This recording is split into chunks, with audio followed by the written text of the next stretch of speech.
Welcome, everyone, to Latter Daily Digest. We honor creators, and we're happy to have back historian Michael Shannon Riggs.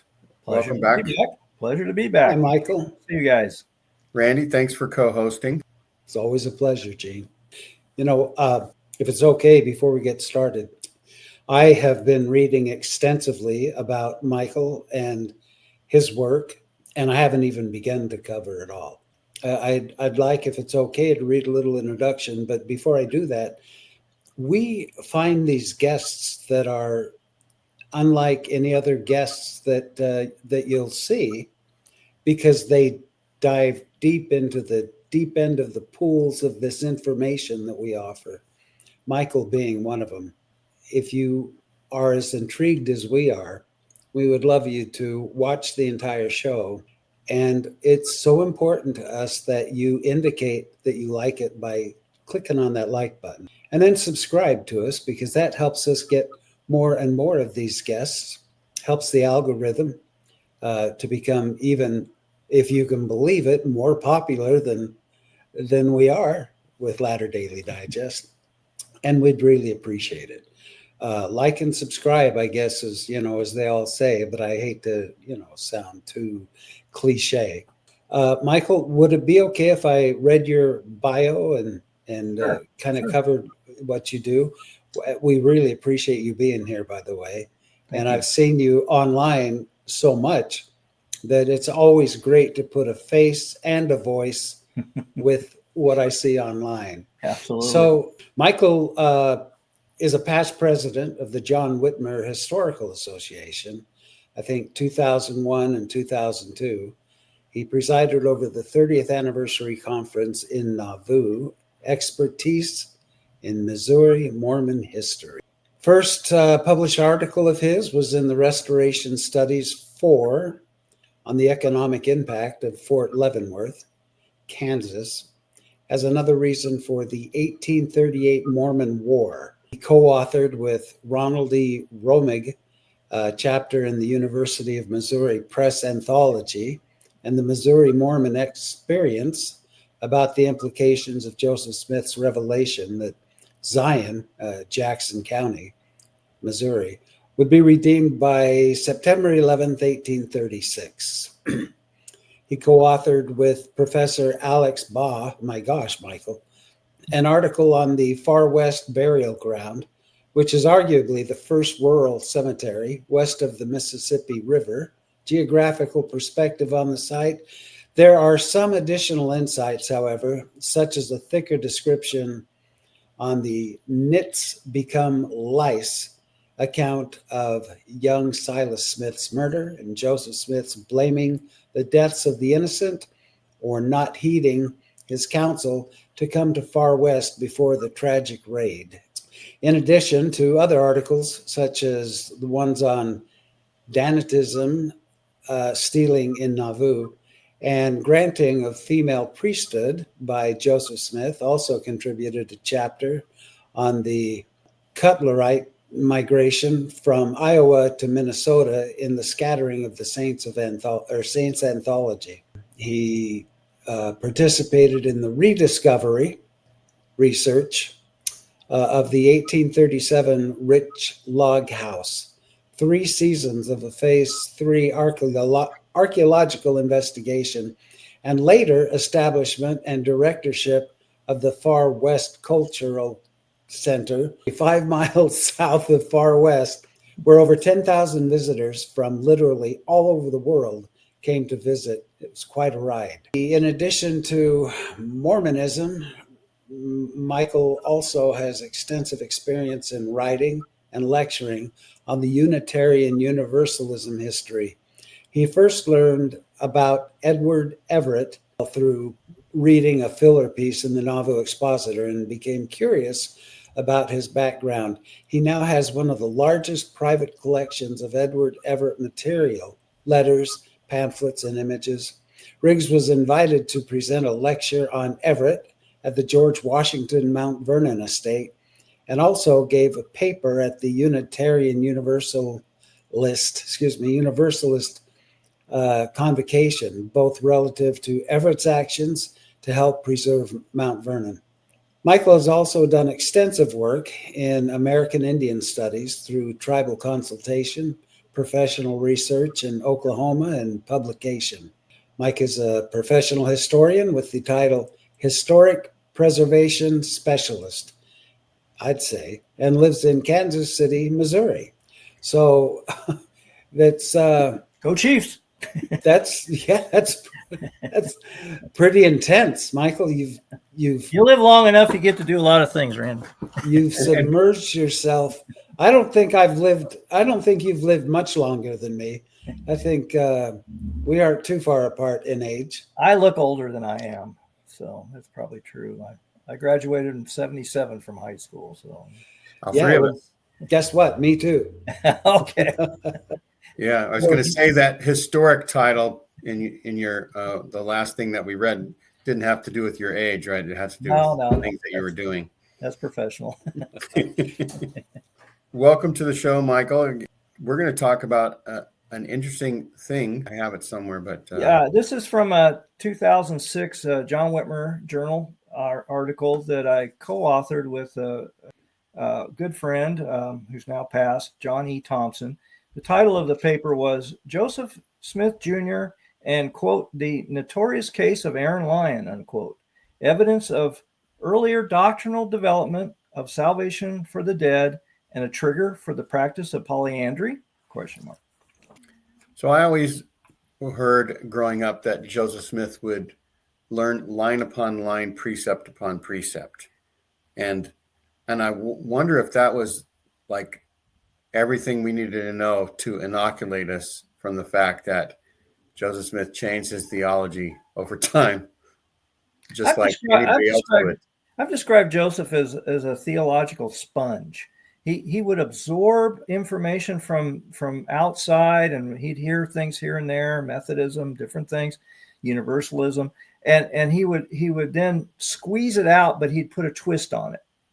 It always had his kind of twist to it.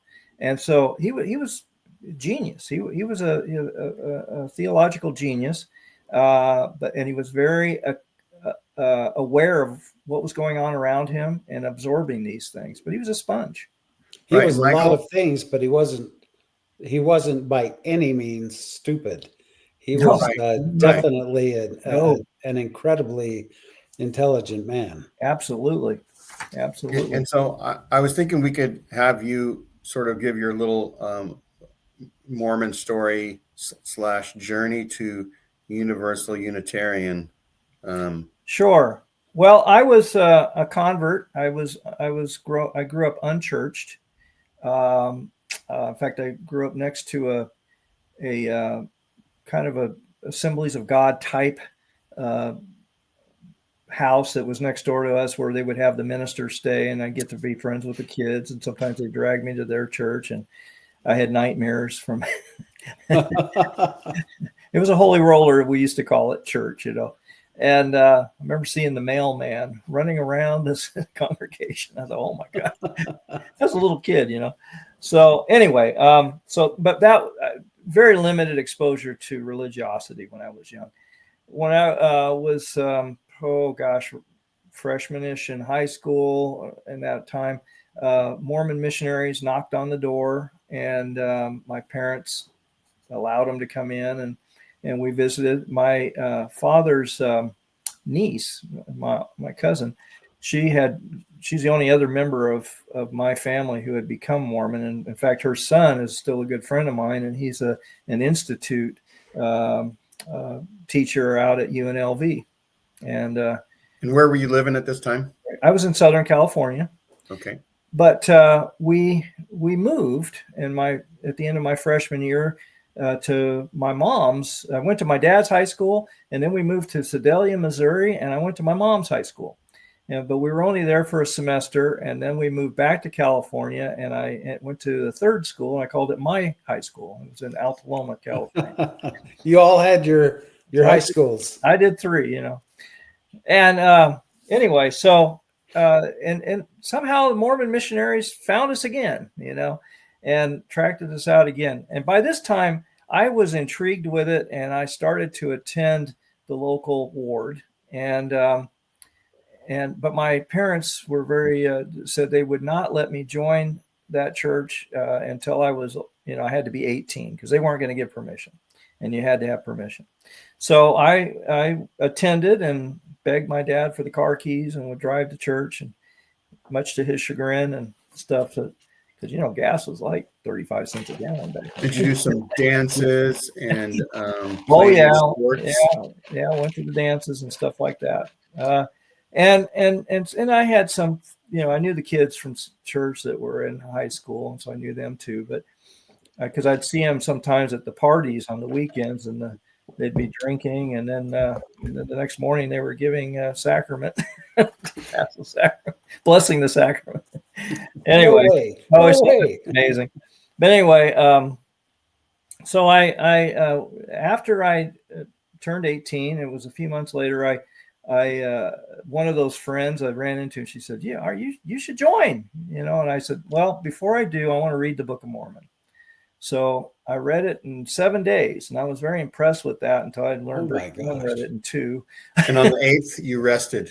Yeah. So I did. I ended up getting baptized and joined, and so a year later I moved to Missouri, because that's where my mother was from. I always wanted to move back, and I moved to Kansas City, and I was kind of amazed that Missouri had any religious significance. It was just where Grandma and Grandpa lived, as far as I was concerned. And but I started reading voraciously, Mormon history, and because I always felt behind, I had all these. I didn't grow up in the church like my friend and other kids did, Playing catch up. Yeah, I was always playing catch up, So I was. I think I read like 10 books that first year, which was a lot for me, and I would, do things like go up to Far West or, places. Since I was back there, I was able to take advantage. I also went over to the auditorium in Independence, which is the RLDS's facility. And that's where the library archives was back then, before they built the temple. And so I would go in there and use their facilities. They had a lot of LDS books in there too, and RLDS, and so I was able to sort of absorb all that, So you could check them out like a library. No, or just stay there and read it. If they could, I never did. I read them usually there. I would just stay there and kind of take notes and stuff like that. But they were always very gracious and very helpful. So I was like, it had been like an RLDS kid moving to Salt Lake. Because that's the headquarters for the now Community of Christ. It was RLDS at the time. So I became, very comfortable in that environment with them. Did you serve a mission? I didn't. My dad made me promise that before I got baptized that I would not serve an LDS mission until I finished college, because he was convinced that he never finished college. He got like 3 years done, but he went off to the Army or the Air Force and never finished. He said, "You need to do it when you're young, get it done." So after I didn't serve an LDS mission. Yeah. So after college, you didn't feel called. It took me 10. I had so much fun my first year of college. It took me 10 more to finish. See, that's a good strategy. Maybe mentally you're thinking, how do I avoid going on a mission? If I right, yeah. Well, when I finally got my undergraduate degree, they came to the graduation, and I said, okay. And by this time, I was married with 4 kids. I said, can I go on the mission now? Just like the olden days. Yeah. You never walked on the same side of the street as Joseph, they said, in Nauvoo, because he'd get old. Like if the stake president believed in polygamy and wanted to marry your wife, he could send you on a mission. Exactly. Yeah. It didn't happen. That's how it worked. So anyway, I did not do that on a mission, but I was pretty active in the wards I was in and trying to help with missionary work. What was your highest calling ever? Gosh. Sunday school president, counselor in the elders quorum. Yeah, I was never a high priest. Right. Because I never had a hard time. It wasn't like, I was going to sleep during sacrament. I needed to be a high priest. And so was your interest in history sort of the path out? That was something I didn't leave because of doctrinal issues.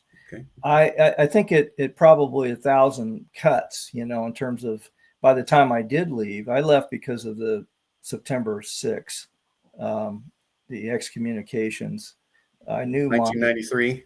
Yeah, I knew Mike and Levina pretty well, and I knew I'd met Paul Toscano. So like of the six, I knew three, Right. and so I that kind of hit me. It was like you could see it coming like a train wreck off in the distance, but when it finally happened, it was sort of like, do I really want to be part of an organization that would excommunicate people for thinking? Did you think they were bad or stupid for excommunicating smart people? I think that they were probably like the chicken, hen protecting her duck, her the chicks under her wing. I think that's the mentality. Mormonism has always had this sort of siege mentality, and a lot of that has come from the inside. The creation of the Danites is because of that. I mean, the main thing was expelling the dissenters. That's an inside thing, So, it's kind of baked in, But I think going to Sunstone probably kept me around, and MHA and stuff kept me around longer, because in the late 80s and early 90s. Yeah, it was sort of like if that was our own stake, I might have been in there longer, even, But are you saying that after the excommunications, you sort of continued because of Sunstone? No, before. Okay, so that so by the time the excommunications came, that was the final straw. That was kind of what broke the camel's back. My wife at the time, we had the bishop and counselor. They came over to the house and we said, "Here's our temple recommends. Part of that is sustaining the general authorities, and we don't sustain them in this. And so we're going to become less active." That's a term they used to use. And if things change, maybe we'll rethink it. But I had been working in Boston some for work, and I had gone out and I'd come across Universalism because of Joseph Smith Sr. and his father and uncle, who had established a Universalist society in Vermont before Mormonism. And so I was kind of intrigued by what is this, and I would looking some online. And so when I was out there one time, I went out to Cape Cod and I stopped in at a sign I saw, and I stopped in at a UU church, and I just got in on coffee hour, which we call Unitarian Communion. This coffee hour. So, and I got donuts, right? I didn't partake at that time. I was still Mormon. I got visiting with some people there, and and I got back home and I visited the Conejo Valley Unitarian Society there in California, and I liked it. I was very intrigued by it. As I walked in, I remember seeing these bumper stickers on the car that said "Question Authority," and I go, "I'm home." Michael, could you give us a rundown of what Universalism, Unitarianism is all about, for people like me who don't know what it is? Dummies. Well, Unitarian Universalism were two different movements. One was more, the Unitarians would say they were more the country bumpkins, and the Unitarians were more the Harvard Divinity School was ran by which was which? The Unitarians were the Boston elites. The Universalists were the bumpkins. They were more out in the countryside, Okay. There was a famous Universalist lecturer, minister named Thomas Starr King. There's a seminary with his name on it now in California. But King was a Universalist, but he was really known as a great speaker. So he was offered a pulpit at the San Francisco Universalist Church or Unitarian Church, and he accepted it, and he went out there. And this is 1860, and he's credited with saving California for the Union for a long time. In Statuary Hall in D.C., there's there's 2 statues for each state, and he was one of them until they decided to remove him and put Reagan there instead, which, anyway, it's an abomination. But anyway, so they, but he was really a pretty famous guy for that. But they asked him one time, they said, well, what's the difference between a Unitarian and a Universalist? And he said, well, not much. He said, Universalists believe that God loves man too much to send him to hell, and Unitarians think they're too good for God to send to hell. So he kind of nailed it, I would say today, they merged, the 2 denominations merged in 1961. And they always kind of had a friendly affection for each other as being liberal Christians, that kind of thing. But today, I would say there's no creed. It's a non-credal church. And so you don't have, we're encouraged to develop our own theology or none at all.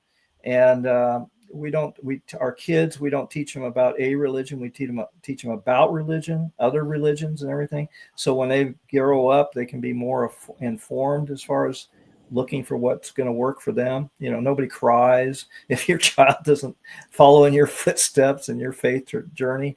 It's not like that. So, is there a difference between creed and dogma? Difference between creed and dogma. I would say that dogma is the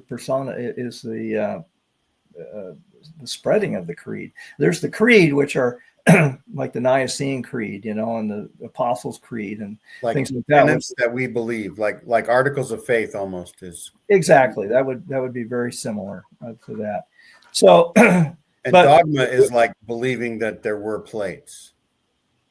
Well, the dogma is kind of spreading the creed and also amplifying them.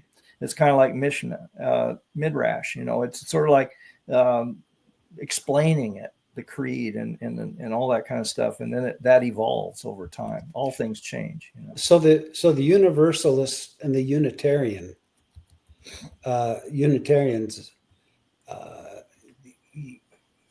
they churches or are they just a lifestyle?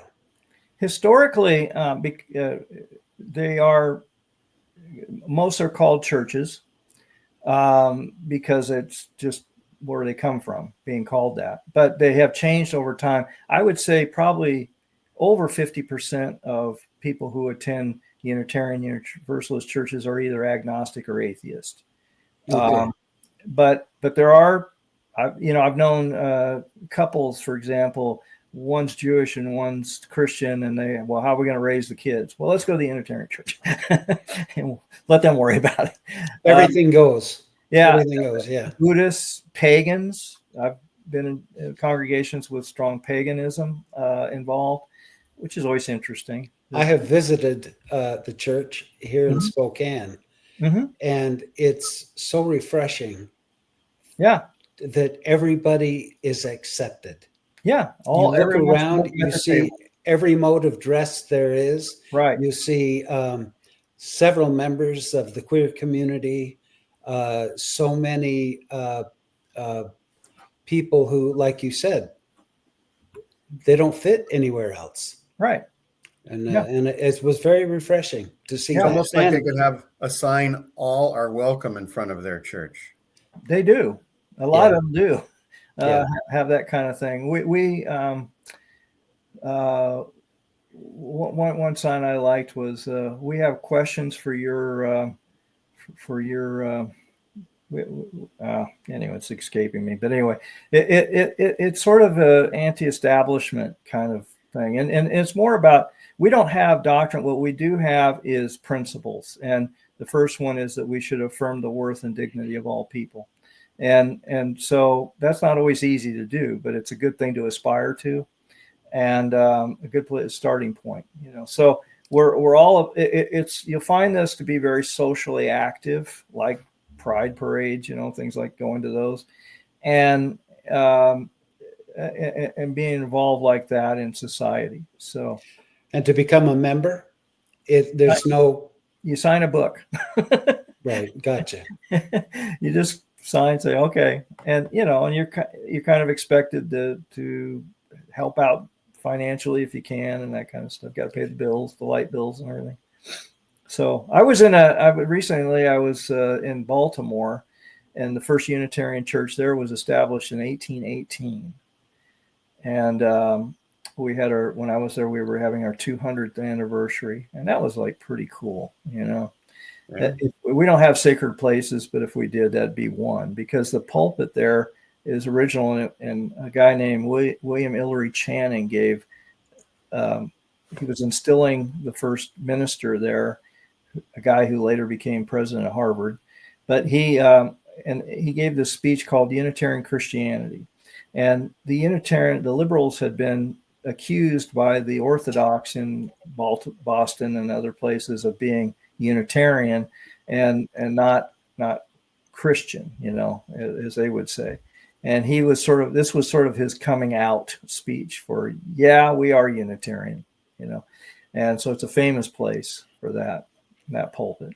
So anyway, I find I actually own two holograph letters that William Ellery Channing wrote, and in my private collection. I could never own a Joseph Smith letter. It's much easier to collect Unitarian Universalist history. I have an Emerson letter. Emerson, you know, started as a Unitarian minister. You know, Thoreau was a Unitarian. You know, so you have a number of these people who were pretty famous, but it never got big. You know, today I think it's less than 200,000 probably members. It's not big. It's almost possible that it's almost possible that Joseph Smith Sr. could have attended the Boston chapel, only like 130 miles away from Sharon, Vermont. Well, mine was in Baltimore, but yeah, there were a number of historic churches in Boston too. And I did a book review in the John Whitmer Journal a couple of years ago, and it was of the archaeological work Mark Staker and Don Enders did on the site in Vermont, the Joseph Sr. and Lucy Mack home site that they did.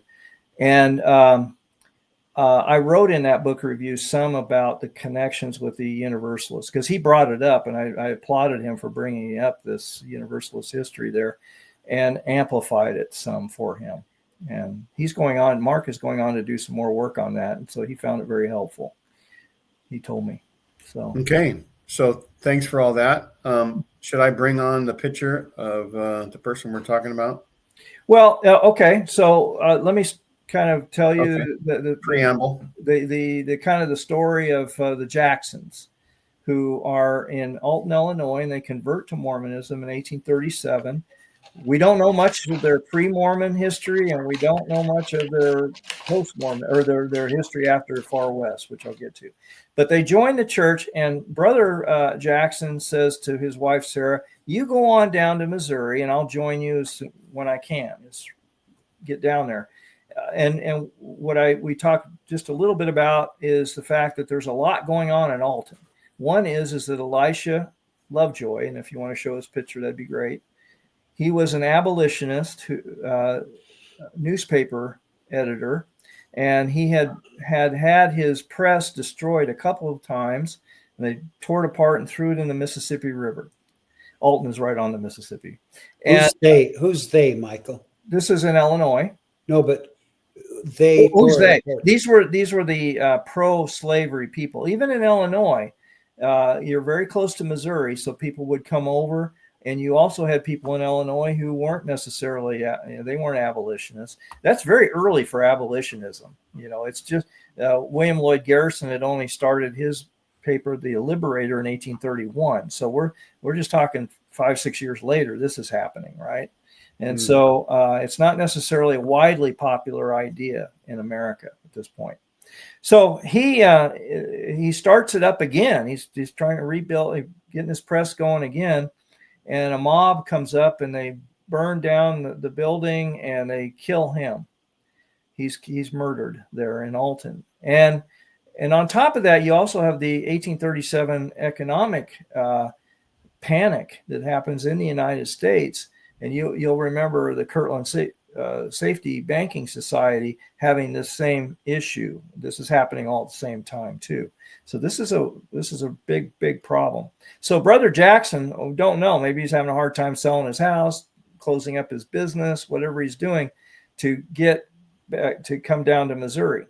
So he's to join his wife. Well, she comes down on her own, and she ends up staying in, she doesn't go all the way to Far West. She stops about 10 miles short in a settlement sometimes referred to as Guyman's Horse Mill. And she stays at Brother Best's house. And after about 5 months, she gets kind of concerned. Where's my husband? Where's my husband? They have a very charismatic leader there in their congregation who's in charge. His name is Aaron Lyon. He's an older guy. His wife had died a year or so before in 1836. And so he's probably middle-aged and at that point, and he's single. So she comes to him and she says, "Hey, could you inquire of the Lord after my husband? I'm worried where he's at." So he says, I won't go into the whole thing. You can read it in the article. But he ultimately ends up saying, he kind of grooms her, if you will. It's spiritual abuse. And he says, "Your husband has died and is preaching to the spirits in prison. And God has appointed you to become my wife. Oh, You're supposed to marry me." And we get into this in detail in the article. It's just fascinating how he sort of gets her to come around to the idea that she should marry him. And did he know that Brother Jay here was dead, or was he taking a shot in the dark? He's hopeful. Okay. He tells her that she should marry him, and if she doesn't, she'll be cursed and all this kind of stuff. It sounds reminiscent of other conversations we hear a little bit later in Nauvoo. But so she finally agrees to marry him. And it says the day before the nuptials, Brother Jackson comes back from preaching to the spirits in prison, shows up in the settlement. And this breaks everything up, you know. And so they hold an elders court there locally, and they try him for his membership, and they cut him off from the Mormon Church. He ends up appealing it to the Far West High Council, and that's how we really get most of the information. It turns out that this trial that happens in Far West is one of the better documented things we have from that period. It's both in what's called the Scripture book and the Far West Record. And so these are contemporaneous accounts that are being taken. Plus there's an affidavit that Sister Jackson has that's read at this trial too, and she testifies at it. So so that's the backstory of what happened. She didn't marry him, but only because Brother Jackson came back. He's alive. He's alive. It's a miracle. So Joseph is coming from Kirtland. He's been invited to leave Kirtland. And he's getting ridden out on the rail, so to speak. And he's got a caravan of some of his followers and stuff, and they're making their way to Missouri. And they get word of this, and they send Brother Bernard, who lives in this Guyman's Horse Mill, and they send him out to Huntsville, Missouri, which is way over on the east side of the state, to meet Joseph with some wagons and some provisions and some money and things like that to get him the rest of the way into Far West. So that happens, and he brings him back, him and the family, and they've got about a 3-day wagon ride together. And then they stay the night in Joseph and them. They stay the night in Guyman's Horse Mill. And then the next day they go the rest of the 10 miles into Far West. So Michael, I'm sorry to interrupt you, but sure. Throughout the material that I've read, Far West is continually referred to. Right. What constitutes the Far West?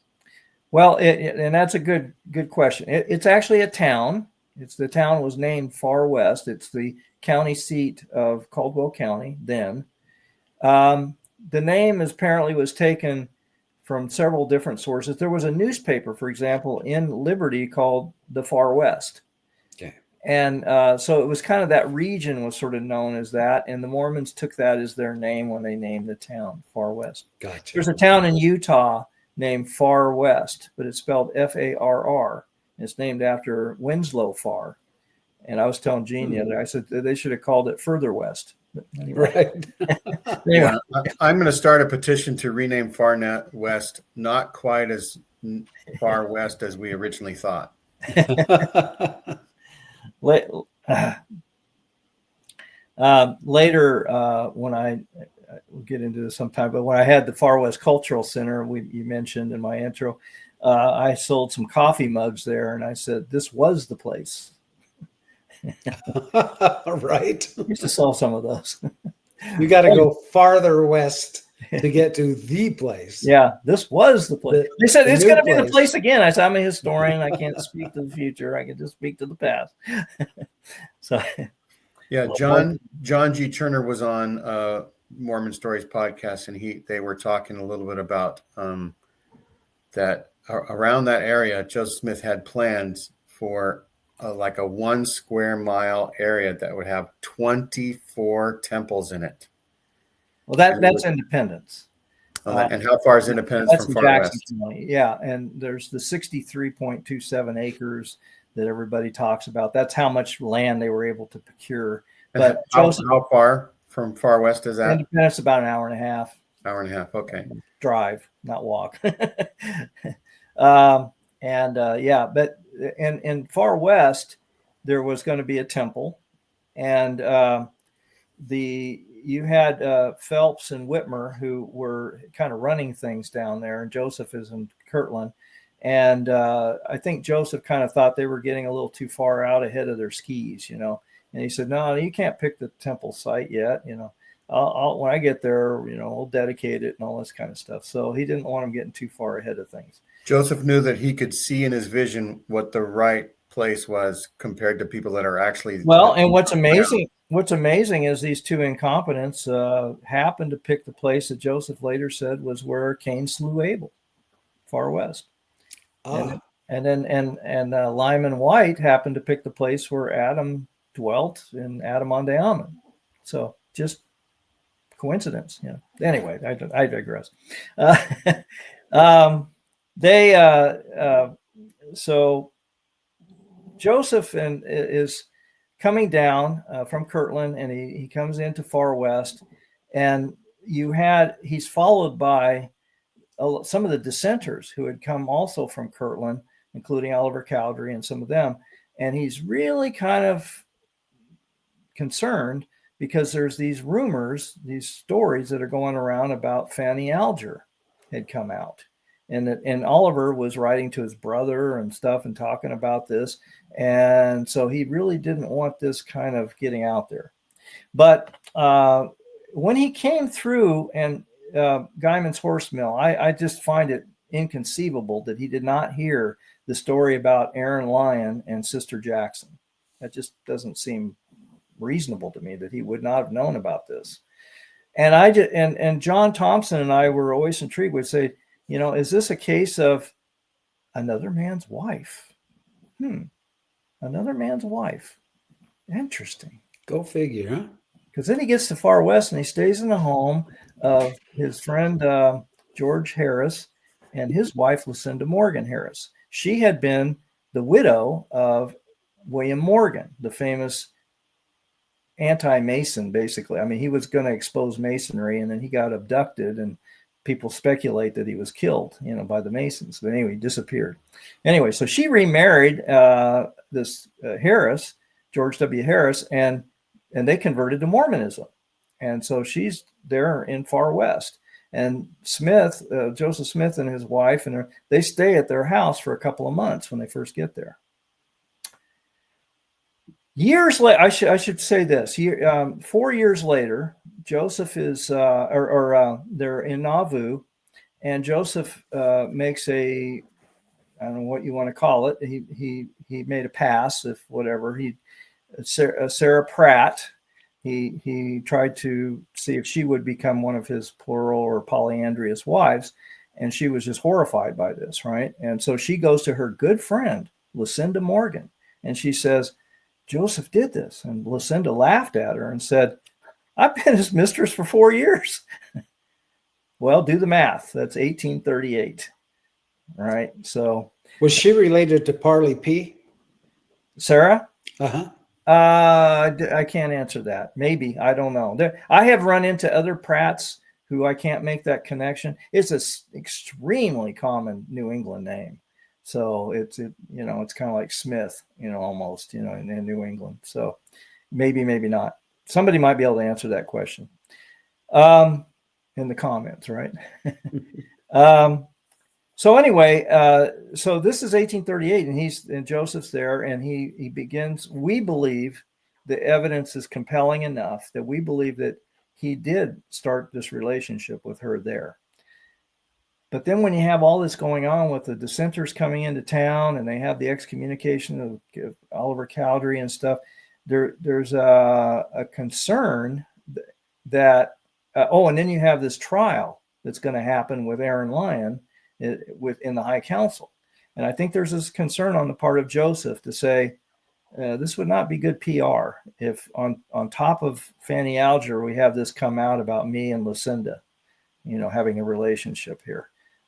So he, in the article, we go into detail, which we don't need to do here, but you can read it if you're interested. I don't know if you want to put a link to this. You can find this article on the John Whitmer website.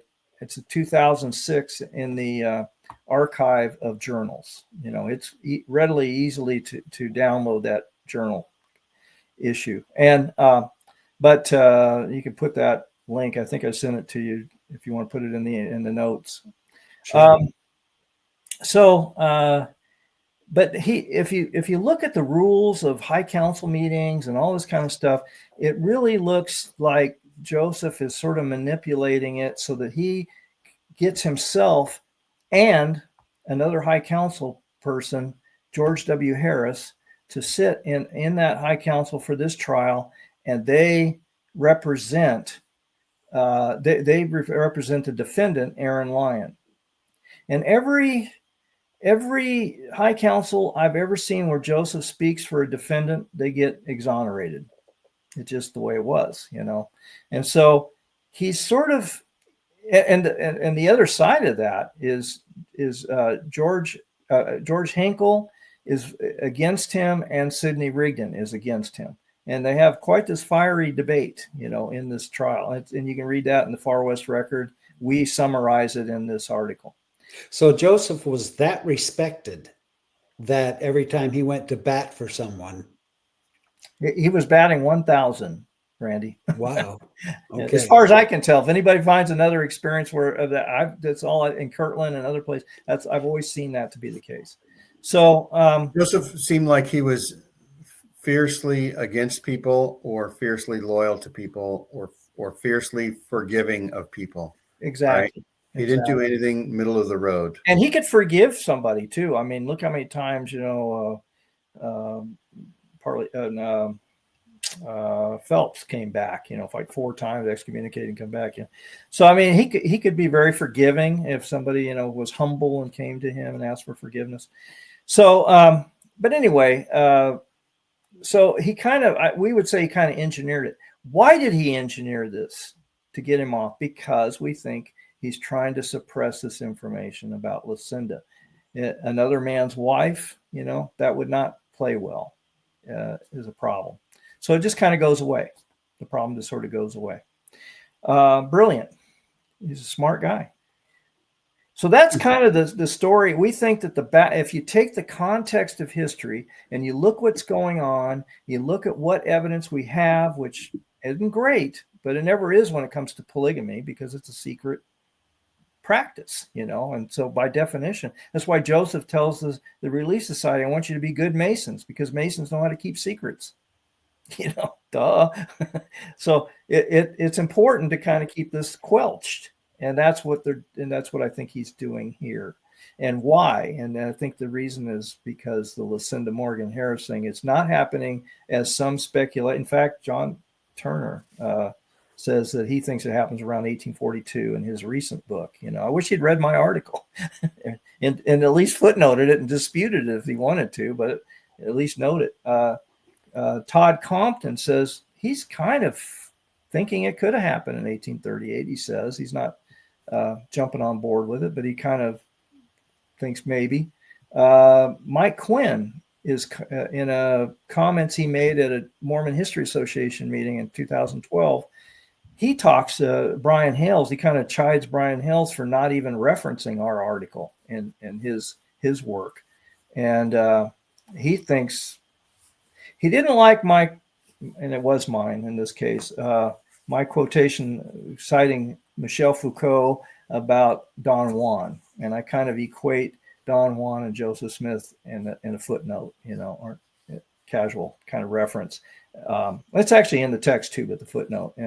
And he said he didn't agree with that. Mike Quinn. So above your title says evidence of early or doctrinal development of salvation for the dead and trigger for the practice of polyandry. Right. And so is there anything more to the polyandry? And then tell us more about the development of salvation for the dead doctrine. Yeah, I think that kind of covers. I think this has become. This is an old article, but it's still, ironically, it's still cutting edge in the sense that it hasn't been accepted or rejected so much, that it's discussed enough, and I think and this is a hot topic right now. Right. So this supports the idea that Joseph Smith practiced polyandry, polygamy in Nauvoo and prior. And yeah, we would say it starts in Far West. Yeah. At least we were compelled to believe this, and I haven't had anybody really change my mind. The hazard of an open mind is it can change, and I'm always open to better evidence. That's why I'm not an atheist. I'm an agnostic, because I think if you absolutely say there's not, that's not being the scientific method. So anyway, so I'd like to see it discussed more, and it's a good time for it because of what the conversation at large is big on this topic. So the salvation for the dead. So we're reading this material, and this kid who's like 15 years old says he has a vision where he sees, to kind of piggyback on what Aaron Lyon was telling, that Brother Jackson's in the spirit prison preaching to the spirits in prison. And he says, I had a vision. I saw him there. He was doing that, preaching to the spirits in prison. So we were like, okay, so this is not talking about teaching the spirits in prison. This is 1837, right? When does Joseph Smith first bring that up? Joseph Smith gives the Seymour Brunson funeral sermon in 1841. And that was the beginning. What's always been traditionally, this is the start of baptism for the dead, right? And so what we're sort of saying is that, and we found other things in Kirtland and stuff, Wilford Woodruff, we talk about it in the article, giving a patriarchal blessing or getting a blessing, and hearing this thing about preaching to spirits in prison and stuff. So this is a topic that's being discussed, and what we would say is it sort of evolves. And what's amazing about it, when you look at it geographically, here's this small community outside Far West, 10 miles, and they're talking about it like it's just, okay, ho hum, preaching into the spirits in prison, like it's okay. So it seems to be more widely disseminated than maybe we would have thought, and that's what we were trying to bring up is, this is an important benchmark in looking at the progression of this theology as it develops. Any questions? I'm soaking all this in because these are chapters of history that we don't typically hear about. You're absolutely right, Randy. Far West and Missouri period in general gets ignored, especially Caldwell or Clay County. So it's just like a sentence, or two in most histories. It just gets passed over. Yeah. Ron Romig and I's article on the reassessment of the redemption of Zion goes way more detail into Clay County, than most histories do. So, anyway. Sure. Did Emanuel Swedenborg talk about spirit prison at all in his work? I'm not a Swedenborgian expert. You're not a Swedenborgian. But I can tell you that there are him and many others. Like I said, Joseph is a sponge, right? He's absorbing a lot of stuff. And that's one thing I like about the antebellum period. It's not so contained by boxes. People are not contained within these small little things. I mean, you have all kinds of Oneida and the Fox sisters and all this kind of stuff that's going on in that time, that people were just allowed to think outside the box a lot more. After the Civil War, it seems like it all starts getting put back into the box again. But these experimental Brook Farm and, and all these different things that were going on, it's just fascinating to me. Utopian societies and stuff, So I asked, I Googled it a little bit, and it says, in Swedenborgian theology, the spiritual prison is not a physical place, but rather a state of spiritual confinement or spiritual darkness experienced by spirits who have become so deeply entrenched in evil that they lose their connection to goodness and divine influence. So there could be, like you say, an influence and a development of this idea, but not necessarily copying it. I think these are terms that are in the zeitgeist, right. And so it doesn't surprise me then that it sort of comes together more and more until, it wasn't like out of the blue, Joseph just all of a sudden starts talking about baptism for the dead. I think it was sort of a progression that moves in that direction. Right. That didn't exist when the first temple was built then? I've been underneath the Kirtland Temple. There's no baptismal font there. No oxen with the font. No, and far west they dug down several feet, but there was no plans to put anything like that there either at that point. That's a Nauvoo innovation. But again, these ideas are out there floating. Sure. Right. Well, I think that pretty much wraps it up, unless you want to have any final words, Mike or Randy, on this. I have to say that I continually learn, and the river of knowledge regarding the history is vast and deep. And people who think that they're educated in church history have not begun to learn everything there is to learn. And Michael, I learn every time we have a podcast regarding history, specialized areas. And you've done an incredible job of your research and figuring all this out and bringing this to light. So I greatly appreciate all your knowledge. Well, and I appreciate what you're saying. And, it's the standing on the shoulders of those who came before and kind of thing. And I would say that one of the areas that John and I had wanted more information about is the Jacksons, their history in Alton, Illinois, and where they came from and what they were doing there. And then after I can't find, it's always just Brother Jackson, so there's many it's another common name. And so I would hope, I went back to Alton probably 16, 17, something like that. And I was doing some research in the library there, and I can't find some of my notes I had from that. I apologize.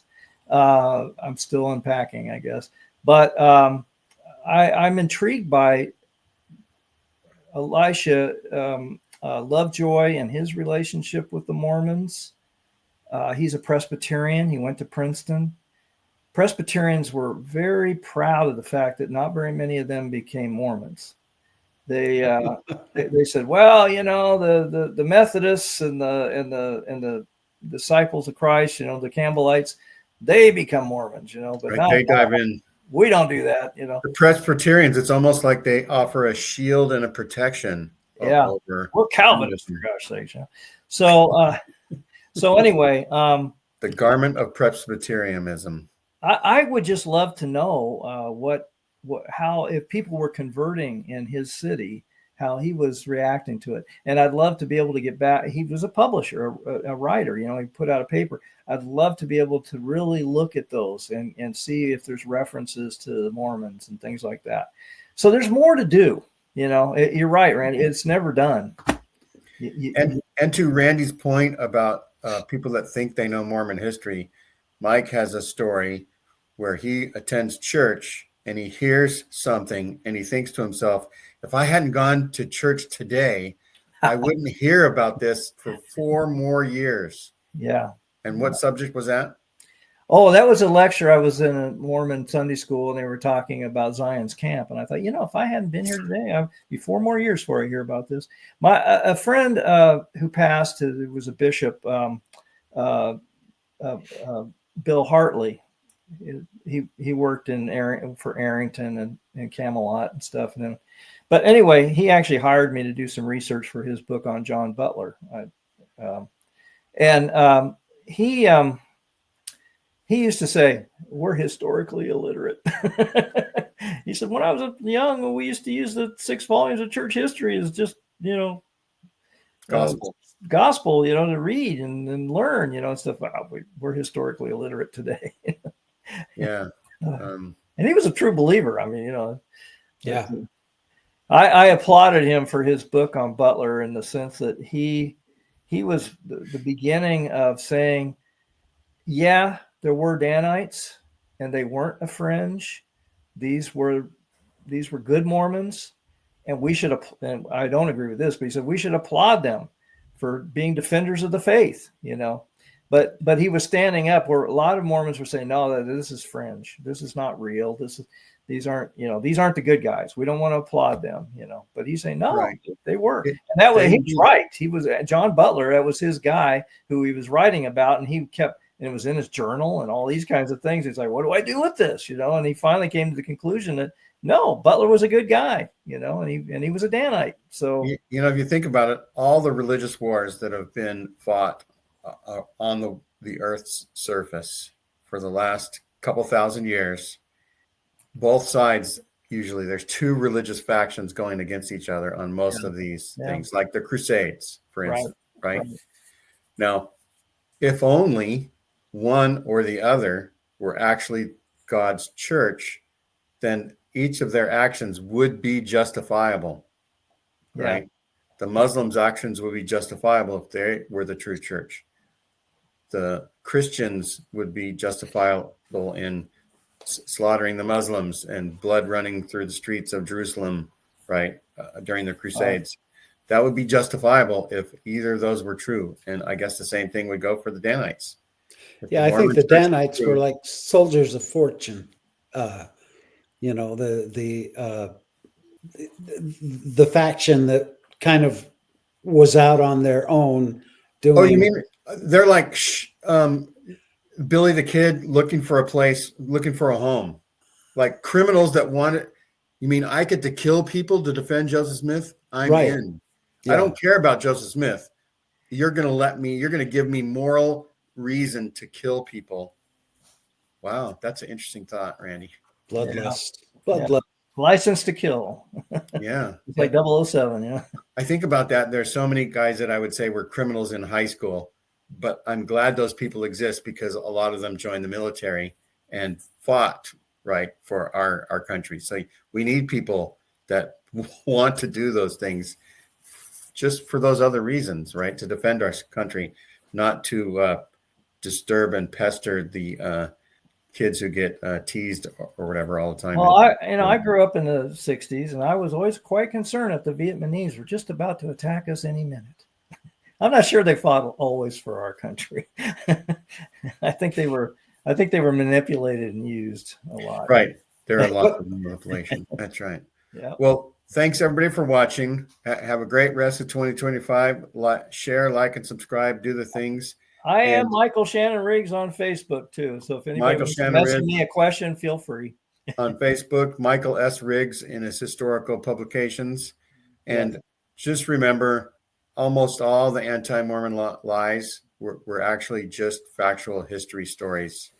And I'll end with that. And Good point. the real history is amazing. Thanks a lot, Gene. All right. Always, Thanks for always a coming, pleasure. Michael. Nice, Randy. Appreciate it. See you on Facebook.